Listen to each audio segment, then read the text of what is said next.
I'm joining you live right now from the venue where the SCO Foreign Ministers meet is underway. Yes, this is Goa and Taj Exotica to be precise, where the meeting is underway. Remember, it's a two-day event that is spanning over today and tomorrow. And most importantly, as we talk about what happened today, three important bilaterals that are scheduled with External Affairs Minister S Jaishankar, who is meeting his Chinese counterpart, Russian counterpart and Uzbekistan. But yes, as the biggest talking point of Pak Foreign Minister Bilawal Bhutto and the entire delegation that just made their way a short while ago into Taj Exotica, as Pakistan this time is in person present for the SCO Foreign Ministers meet.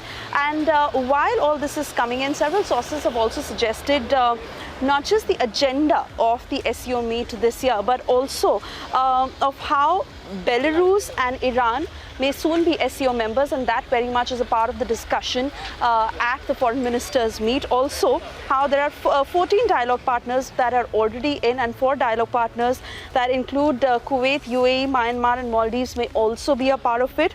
Besides that, how India has been leading the way, this time chairing the way for the big SCO summit that is set to take place on the 3rd and the 4th of July. We of course know what happened in the preceding meetings of the National Security Advisors, followed by the Defence Ministers meet, and now the Foreign Ministers meet that has been organized in Goa at Taj. So while we've been telling you the very latest, of course, this report that I had filed, I beg your pardon, just a short while ago, let's take a look. This is the venue of the SCO Foreign Ministers meet in Goa, where it is a two-day event that has been planned through today and tomorrow. That is the 4th and 5th of May, where all the member countries and their foreign ministers will be meeting. Now, let me tell you, as of today, what is happening is 3 bilaterals that are lined up with EAM Jaishankar, who will be meeting his Russian counterpart, Chinese counterpart and Uzbekistan.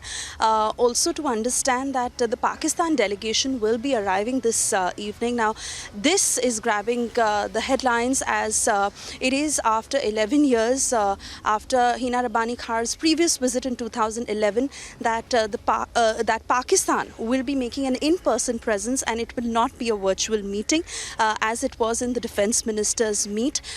Let's also understand that very unlikely that there will be any bilateral schedule between the two countries, as is being maintained, where Pakistan is saying that this is their commitment to the SCO Charter, and India also making it very clear, especially after the Poonch attack, that a neighbor that engages in sponsoring and encouraging cross-border terrorism, there will be no talks unless they really live up to their commitment. So we are seeing that around this evening is when the Pakistan delegation is expected, led by Bilawal Bhutto, Pakistan Foreign Minister, and also Hina Rabbani Khar, MOS for Foreign Affairs in Pakistan.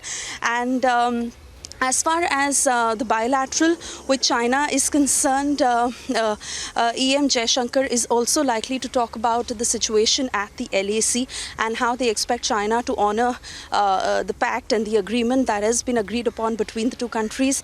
Even when it comes to Russia, it is primarily about economic cooperation and the large deficit that, trade deficit, I beg your pardon, that India has been facing with Russia, especially post the procurement of large volumes of crude oil amid the Ukrainian crisis on discounted rates, and that is primarily to figure in talks with Russia to make it a deal that is in the mutual interest of both countries.